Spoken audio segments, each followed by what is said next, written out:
Gente, hoje a gente vai falar de demografia e de populações.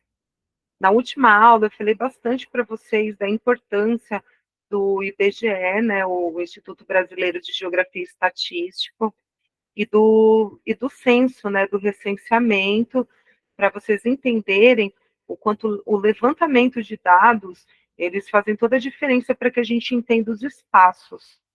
Beleza, gente? Vocês lembram aí da última aula? Hoje a gente vai falar especificamente sobre populações, né? Quando a gente utiliza essa palavra demo, a gente não está falando do demônio Satanás.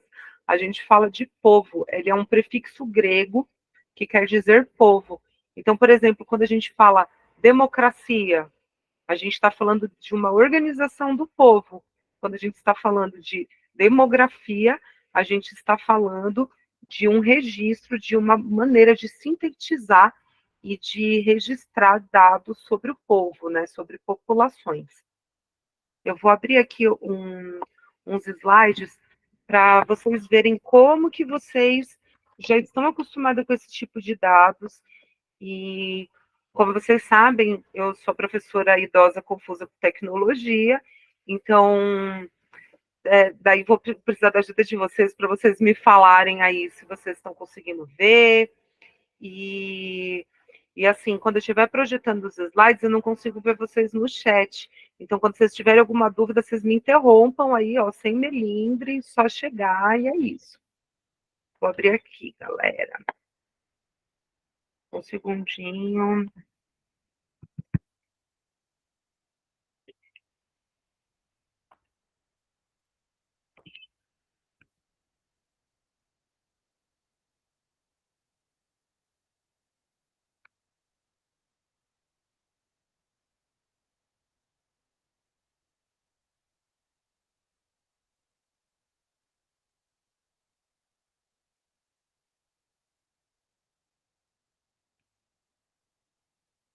Gente, vocês estão me vendo? Sim, Sim, mas a tela não, professora.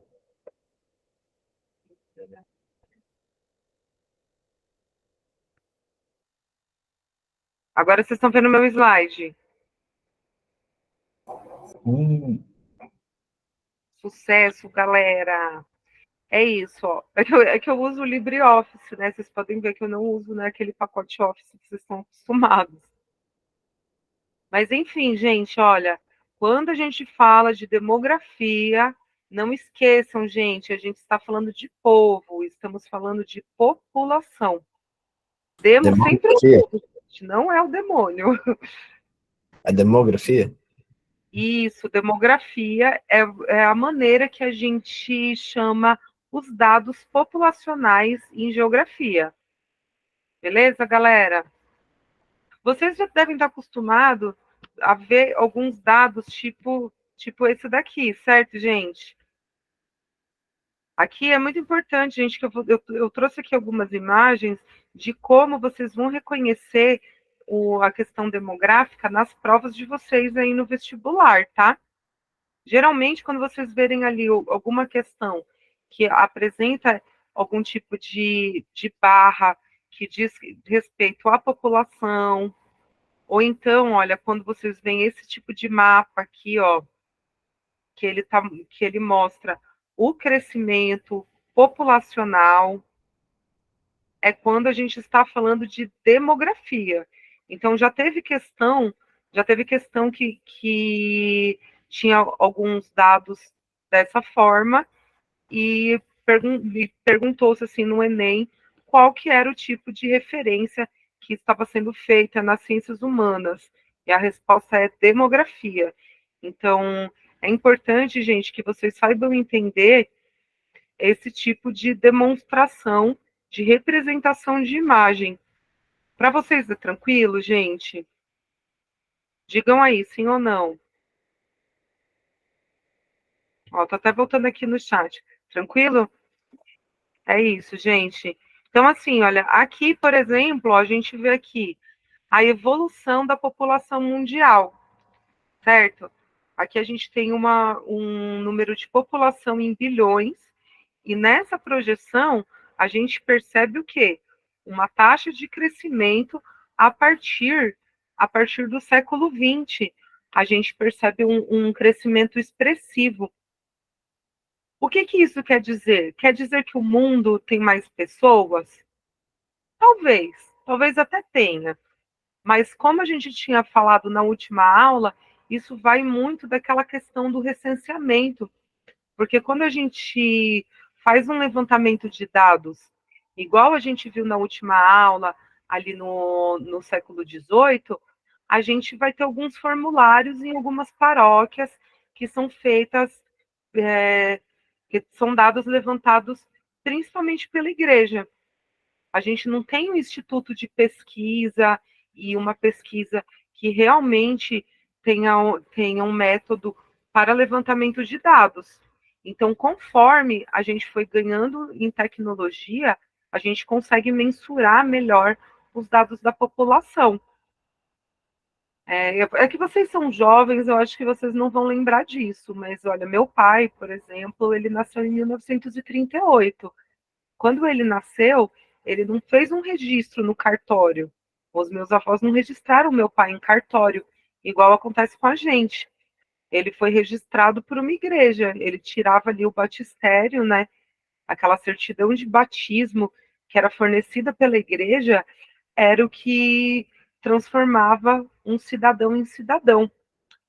Então, assim, já façam esse link com as últimas discussões que a gente teve sobre ter alma, sobre o cidadão ele ser qualificado através da alma. É muito importante para a gente em geografia do Brasil, porque o Brasil ele, ele começou a ser ter a sua legislação acontecendo através das igrejas. Então, a gente começou a perceber ali a organização populacional através de igrejas, até que a gente, até que a gente conseguiu desenvolver aí o IBGE, o Instituto Brasileiro de Geografia e Estatística, que é responsável atualmente por esses dados. Tanto que a gente comemora o Dia do Geógrafo justamente no dia da criação do IBGE, porque esse instituto, ele revolucionou a maneira que a gente enxerga a ciência. Ele revolucionou aqui no Brasil a maneira em que a gente dimensiona dados, não só de populações, né? Como a gente tinha visto quando a gente falou de cartografia, a gente sabe que a gente tem mapas que eles podem ser políticos, né? Ó, igual esse mapa aqui.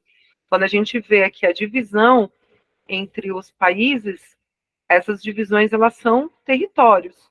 Então, esse mapa, ele é político. Porém, ó, esses dados dessas legendas aqui do lado, elas vão mostrar uma concentração de pessoas. Então, a gente tem dados demográficos também.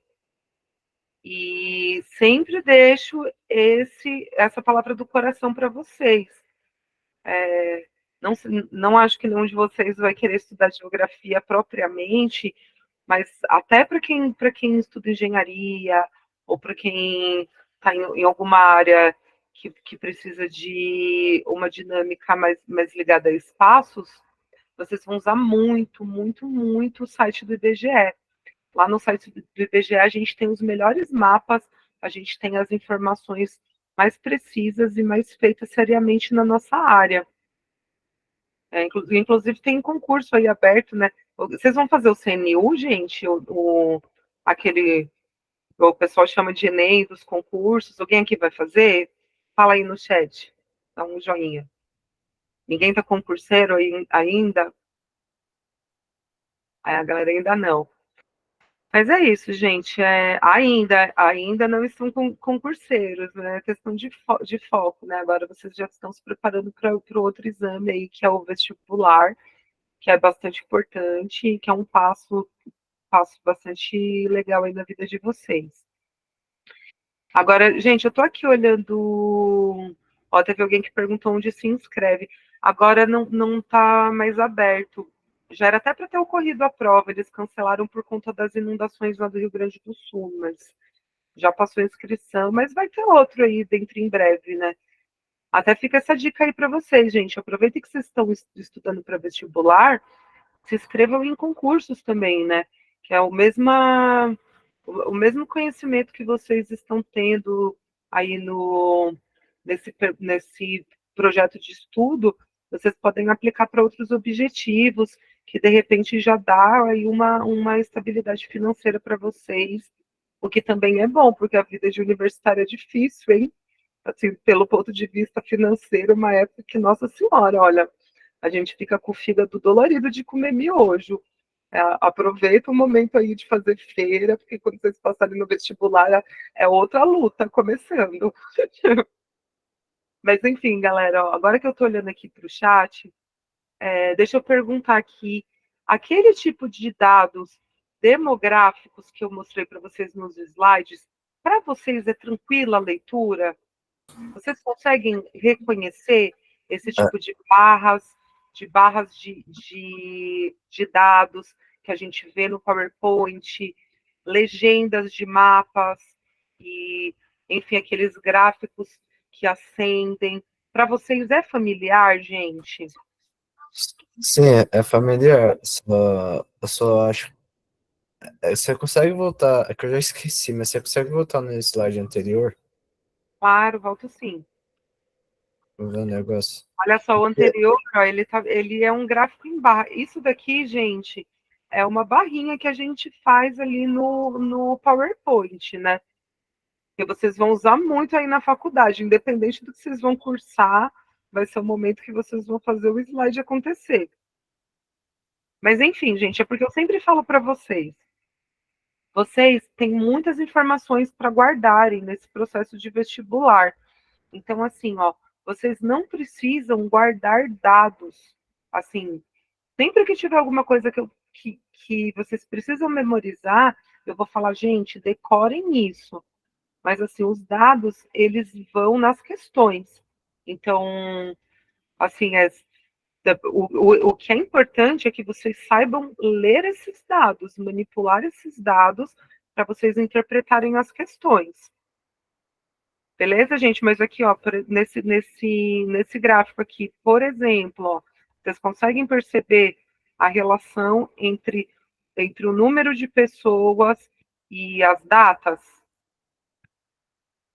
Dá para ver, gente? Responde aqui no chat. Vocês conseguem Olha, entender a relação? não dá pra ver mais, não. Ai, fechou? A tela ficou preta do nada. Eita, calma aí, deixa eu resolver Eu acho que aqui. você saiu da tela do PowerPoint. Tenta voltar para ver se vai. Isso, agora voltou. Acho que quando Voltou, você sai Camille? da tela do Voltou. PowerPoint. Ah, tá. É porque às vezes eu saio da tela do PowerPoint para eu olhar ali para o chat, porque vocês sabem, gente, que eu fico me sentindo solitária. Se vocês não falam comigo, é complicado. Mas, gente, vocês conseguem perceber, gente? Vocês conseguem fazer a leitura desse gráfico? É que assim, desse gráfico eu tô entendendo que é 2 bilhões. Em 1928 foi o quanto foi foi o maior número de crescimento da população? Isso, esses são os dados aqui apresentados aqui nesse gráfico. Daí com o decorrer dos anos foi caindo. Então, gente, mas é exatamente aqui em 1928 que a gente teve uma modificação do modelo do censo. Então, assim, gente, ó, vou voltar aqui. Ó. Ô, gente, quando eu fecho ali o slide, eu volto, vocês voltam a me ver? Não, né? Professora, a gente tá vendo você o tempo todo. Ah, tá, nossa, gente. Olha, se eu soubesse, eu tinha melhorado a minha cara, né? Eu pensando que eu já ia tapar ali com o slide. Mas, enfim, gente, outra informação interpretativa de dados que é importante, e eu sempre reforço isso para vocês. Se vocês forem olhar dados do IBGE em relação à quantidade de população negra no Brasil, a gente teve um grande crescimento nos últimos 10 anos. Mas daí eu te pergunto, temos mais pessoas negras no Brasil? Não necessariamente. Quando a gente fala de políticas afirmativas, quando a gente pensa na afirmação de pessoas que hoje em dia tem orgulho de usar cabelo crespo, que tem orgulho de se autodeclararem como pessoas pretas e pardas, a gente vai ter um crescimento nessas estatísticas. Então, quando a gente pensa assim, lembra que eu tinha mostrado aqui uns dados ali do primeiro censo, onde estava mostrando 15 milhões de pessoas escravizadas? Hoje em dia a gente tem muito mais pessoas negras só em São Paulo. E isso veio muito dessa questão aí das políticas afirmativas, e esse tipo de questão interpretativa, ela é arroz de festa, principalmente no Enem. É muito importante que vocês saibam constituir essa relação com a transformação dos dias atuais, né? Que eu acho que a atualidades, ela vem mais da capacidade da gente linkar o que a gente estudou com as transformações do mundo. Então, assim, olha, na minha época, por exemplo, de escola, na minha época de escola, você não via as pessoas com cabelão black que a gente vê hoje, um penteado afro show, assim. Era o pessoal que queimava mesmo a testa, fazendo chapinha, era todo mundo de cabelo liso, e é um grande avanço a gente olhar hoje em dia para a prateleira do mercado e ter um monte de produtos voltados para a população afro. A gente se orgulhar de ter cachos e todas essas coisas que a gente fala muito em ciências humanas. Essas transformações, elas modificam as relações de consumo, a sociabilidade e também os dados científicos. Então, a gente percebe essa transformação em geografia. Beleza, galera? Então, assim, ó, quando a gente fala de populações, em muitos momentos a gente vai falar sobre o crescimento populacional que é relacionado com as cidades. Lembra, eu falei já disso para vocês. Quando a gente tem, imagina, que você abre uma fábrica, as pessoas do campo, elas começam a chegar na cidade para trabalhar nessa fábrica, a cidade começa a crescer e a se desenvolver ao redor, então a gente vai ter um crescimento populacional naquela região. Uma outra coisa que a gente discute é uma coisa chamada densidade demográfica. A gente vai ver aqui um pouquinho mais para frente. Olha, eu vou avançar aqui um pouco. Densidade demográfica seria se a quantidade de população que fica acumulada em um campo. Exatamente, olha, essa é uma excelente maneira de explicar a densidade demográfica. A gente vê isso de uma maneira mais matemática mesmo. Geralmente a gente divide, né, a quantidade, o número absoluto de pessoas dividido pela metragem do espaço. É aquela lógica que eu já tinha falado para vocês. Se você imaginar um prédio ele vai abrigar muito mais famílias do que uma casa. Então, assim, se você pegar um prédio, assim, um condomínio que tenha, vamos dizer, 500 metros quadrados, se ele tem 500 metros quadrados e ele abriga 1.000 pessoas, se você dividir 1.000 por 500, o resultado vai ser a densidade demográfica desse condomínio. Só que se a gente pegar uma fazenda de 500 metros quadrados e a gente tiver uma família de 5 pessoas, você dividir 5 por 500, a gente vai perceber que a densidade ela é muito menor, né? Então, é exatamente esse tipo de cálculo que faz a gente pensar, por exemplo, a gente tem hoje em dia a Rússia, que é um país muito grande, mas assim, a população da Rússia, em termos de densidade demográfica, a densidade demográfica é muito inferior a um país menor como a Índia. Quando você vê assim aquelas capitais ali, Nova Delhi, você vê o quê? Um monte de caos, um monte de pessoas, né? Geralmente, quando você vê pessoas no contexto urbano, a gente pensa em um grande caos, e esse caos é o quê? A concentração demográfica, que é o fenômeno da cidade, sabe? Eu trouxe exatamente essa discussão para ter com vocês hoje, para a gente poder relacionar com o que a gente estava falando sobre cidades. Que a gente pensa, por exemplo, olha, vocês aí no ABC, no trenzão, imagina o trem às 6 horas da manhã, ele está muito cheio. É um exemplo prático cotidiano de uma situação de densidade demográfica, onde a gente tem uma grande concentração de pessoas, a gente tem uma cidade que cresceu, e a gente tem também fenômenos como demanda de emprego, né? O pessoal falando cheio é pouco. Quem pegou já esse trem de manhã sabe do que eu estou falando, sabe muito bem do que é concentração de população, né? Mas, enfim, gente, um dos fenômenos, um dos fenômenos causados pela densidade demográfica é o desemprego, a poluição. Então, a gente voltando ali para aquelas questões urbanas que a gente estava discutindo, dentre os principais problemas urbanos que a gente tem em relação ao planejamento é por conta da má gestão dessas pessoas, das populações que chegaram nessas cidades, né? As pessoas que habitam essas cidades. Então, quando a gente tem ali aquele trem lotado, a gente pensa que é o quê? Uma falta de planejamento, é uma falta de gerenciamento de dados populacionais. Beleza, galera? Então, aqui, olha, eu queria mostrar aqui um dado aqui sobre natalidade. De natalidade para a gente poder fechar essa questão aqui da população. Olha, gente, responde aqui para mim no chat. Vocês lembram dessas taxas, gente? Natalidade e mortalidade? Vai fazendo joinha. Natalidade é quando a taxa de pessoas que nascem, mortalidade é quando elas, né? Exatamente. Esses dados aqui são importantes, porque assim, gente, se a gente está falando de mensurar populações, a gente precisa ter em vista que os dois principais fatores que vão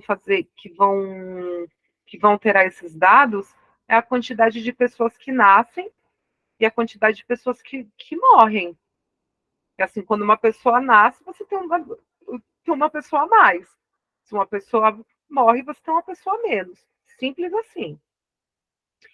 E além desses fatores, né, taxa de natalidade e a taxa de mortalidade, outro aspecto que vai modificar aqui esses dados populacionais são as migrações, que é uma relação que eu sempre vou tentar fazer com vocês, porque eu acho que é o que mais movimenta a geopolítica na atualidade, é esse fluxo migratório entre pessoas. Se você tem ali uma guerra na Palestina e as pessoas elas começam a migrar, você vai ter uma transformação na questão das populações. Teve um colega aí que levantou a mão, pode falar. Usa, assim, ah, já que é um assunto que está envolvendo a aula, eu tenho uma dúvida. Quando acontece a mortalidade, como é que é registrado isso? Qual é o processo para eles registrarem a quantidade de pessoas que se foram, sei lá, em um dia? Olha, sinceramente, o link dos registros de óbito aqui no Brasil é bastante precarizado. Inclusive, acho que é uma da, uma das grandes preocupações em relação à gestão de pessoas é a quantidade de pessoas que são enterradas como indigentes indevidamente, porque não existe um registro muito sério em relação à morte das pessoas, o que é bastante triste. Infelizmente, para suprir assim essa falta de registro, eles submetem o quê? Professor, no caso eu, né, funcionário público, a ficar tendo que fazer um registro de vida constantemente. Esse ano aconteceu recentemente de congelar o salário de professor que não foi fazer prova de vida. Isso acontece muito com os aposentados também. de ter que ficar periodicamente fazendo prova de vida, o que, enfim, né? Já culmina ali. O Brasil é uma loucura, minha gente. A gente teve aquele meme ali do tio Paulo na agência bancária ali recentemente. É esse o tipo de controle que a gente tem com a mortalidade das pessoas, sabe? O que tem de pessoas ainda pegando empréstimo no nome de pessoas mortas não está registrado, não. A gente tem aí o tio Paulo para mostrar isso para a gente. E, enfim, né? O tio Paulo assina mesmo. Mas a verdade, gente, é que isso também vem muito daquela tradição escravocrata que a gente tem aqui no Brasil, sabe? Porque lembra que eu falei para vocês que ali no século XIX a gente começou a ter um marco. No século XIX, não, gente, desculpa, esquece essa informação. Foi em 1750. No caso, é século XVIII, eu me confundi aqui. Em 1750, a gente teve a lei de terras, eu falei isso bastante para vocês. Foi a partir daquele momento que a gente conseguiu documentar os espaços, sabe?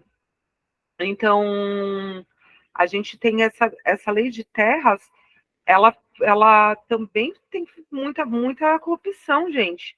Até hoje, a gente ainda fala de terras griladas, né? Vocês já ouviram falar de terras griladas? Que é um processo onde a galera faz alguns documentos de propriedades e coloca em uma caixa com grilos e o xixi do grilo faz o papel ficar envelhecido. Então parece que o documento é antigo.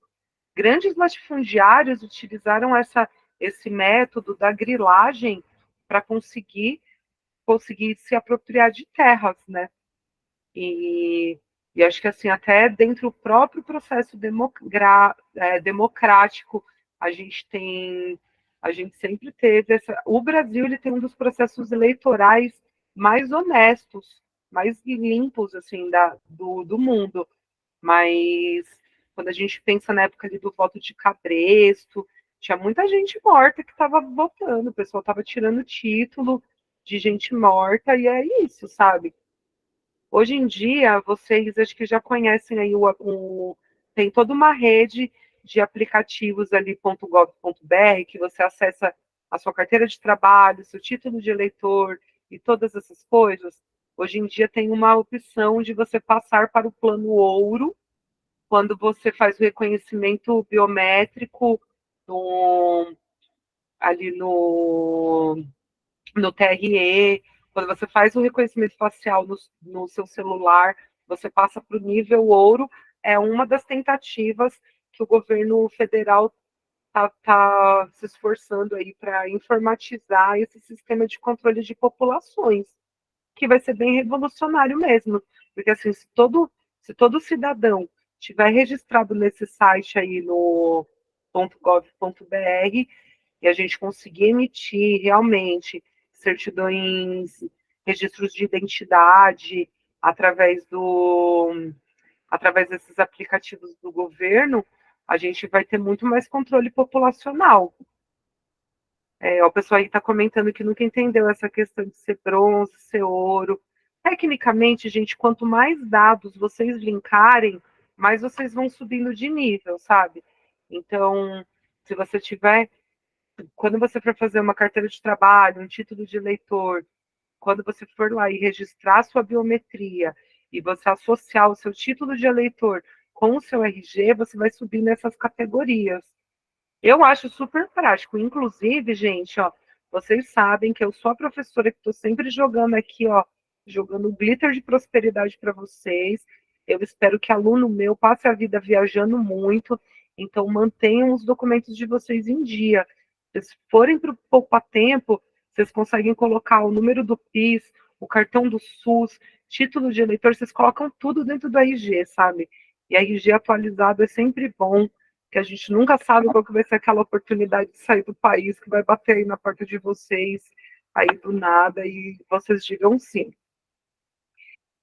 Gente, para finalizar, eu queria falar algumas coisas aqui sobre essa questão da natalidade e da mortalidade. A questão das migrações, a gente vai retornar muitas vezes ainda porque é uma área bastante importante para a gente em geografia.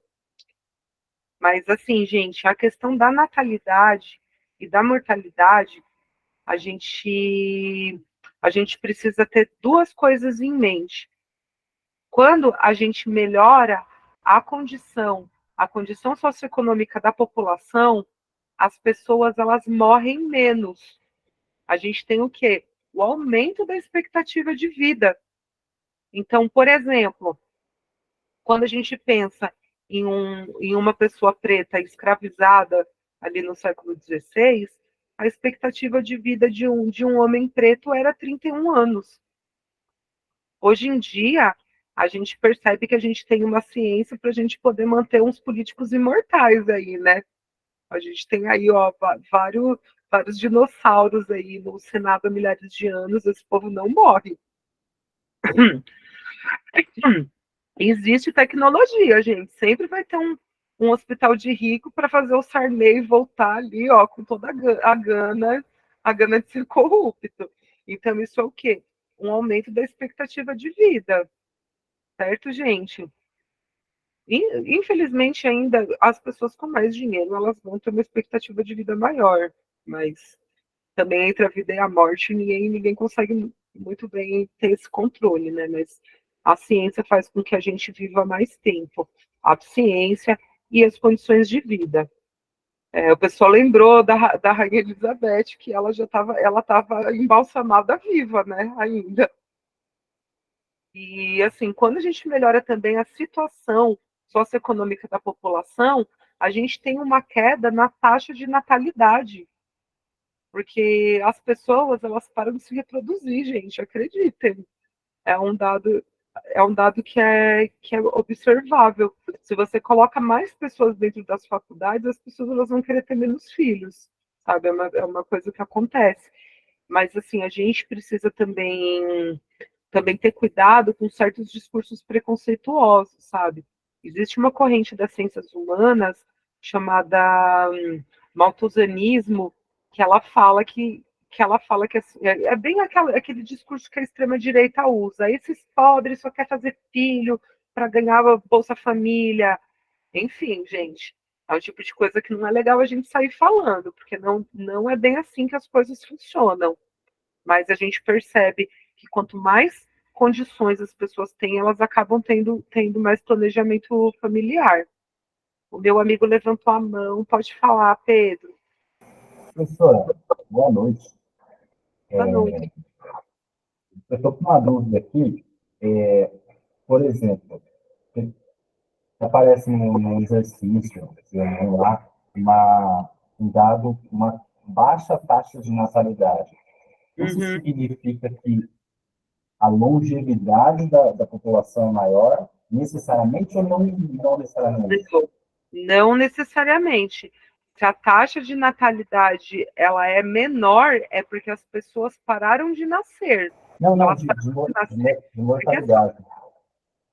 de mortalidade, tá, se a taxa de mortalidade ela despencou é porque as pessoas estão morrendo menos. É o aumento da expectativa de vida. Ele pensa no Sarney, o Sarney voltando do hospital. É isso.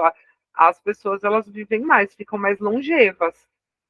E assim, a taxa de natalidade despencando também é uma questão de família. Assim, por exemplo, eu tenho um total de 0 filhos, não tenho filhos. O meu pai, ele tinha 12 irmãos. Então, assim, eu já represento o quê? Esse baixo índice de natalidade na minha família. É, tá claro até aqui, galera? Beleza? Estamos juntos. Gente, foi um prazer estar com vocês aqui nessa maravilhosa sexta-feira. E, gente, enche o meu coração de orgulho ver um monte de gente bonita querendo estudar na sexta-feira. E assim, gente, tudo isso vai valer a pena. Vai trazer muitas sextas-feiras de cervejas aí para o futuro de vocês, gente. Um beijão grande, ó. Eu vejo vocês aí na terça-feira. Beijão, galera. Valeu, Isaac, também aí, que tá aí com a gente. Obrigado. Eu ia até aproveitar que já acabou a aula, que eu ia fazer um comentário sobre isso que eu estava comentando da aula, porque a Coreia a Coreia do Sul, no caso, né, é um país que está entrando em bastante evidência, eles estão passando muito por esse problema, né, porque, tipo, porque você comentou que isso está muito ligado à questão dos preconceitos também, né? Então, como a taxa de mortalidade e natalidade, elas estão muito ligadas ao social também, né? Porque, tipo assim, você vê lá na Coreia, não tá tendo nascimento de criança, tipo assim, as crianças na Coreia não estão nascendo, né? Você pergunta, mas por que, tipo, as mulheres não estão querendo ter filho e tudo mais? Porque, tipo, é uma sociedade extremamente machista, preconceituosa, né, com as mulheres, que as mulheres, assim, realmente vivem situações, assim, de precariedade em casamento, assim, maridos abusivos, elas são obrigadas a ficar em casa, e hoje em dia as mulheres, elas já têm essa independência de querer sair para ir trabalhar, né, então muitas acabam não querendo ter filho, né, e aí, tipo, tanto que a Coreia tá literalmente. Só que tem um dilema também, né? Porque a Coreia também não quer receber imigrante. Tipo, eles querem ser um país completamente coreano. Então, tipo assim, como é que você quer que aumente a população, mas você também não quer que vai receber pessoas, né? Então, tipo assim, eles não sabem mais o que eles fazem. Tanto que por isso que também tá acontecendo de sair muito homem da Coreia, por exemplo, o TikTok, a gente vê, o coreano que veio morar no Ceará comigo, em tal lugar, porque, tipo assim, os homens não conseguem mulher lá, eles estão indo pra cá. É isso, gente. Olha que legal. Olha, lembra que eu já falei para vocês hoje, gente, que olha, na prova, o que vai o que vai fazer diferença na vida de vocês é a capacidade de vocês relacionarem assim, os temas com a atualidade, gente. Isso daí é o que vai fazer a diferença, principalmente no Enem. E olha, realmente, assim, olha que legal, Isaac, você trazer aí essa questão, porque ela é realmente a autonomia feminina, ela derruba mesmo a natalidade. Tanto que, assim, uma das grandes conquistas que a gente tem como mulher é hoje em dia, a gente brasileira, gente, meninas, enfim, não sei como que é a vida sexual de vocês, mas, gente, é uma alegria a gente estar num, numa estação de metrô e ter milhares de camisinhas grátis ali, sabe? Isso daí é uma luta que foi feita pelo controle de natalidade por nós mulheres. E, assim, a gente tá em uma sociedade que, até tempos recentes, a própria Igreja Católica ela condenava ali o uso de camisinha, e, e assim, foi um ativismo muito grande a gente, a gente mulher, conseguir reconhecer esse tipo de situações opressivas. A gente está longe também de ter tantas conquistas sociais, mas a gente não está, por exemplo, na situação da Coreia, né? E, e assim, o fato de eu ver assim, um monte de meninas aqui que vão passar no vestibular e vão ficar milionárias, donas aí da independência, da própria independência, mostra que a gente está em passos bonitos assim de transformação, sabe? Por isso que eu acredito tanto na educação, em vocês estudantes, e estou aqui jogando sempre glitter na cara de vocês para vocês melhorarem de vida e me levarem para jantar. Eu ia levar eu e o Isaac para jantar. Beleza, galera? Gente,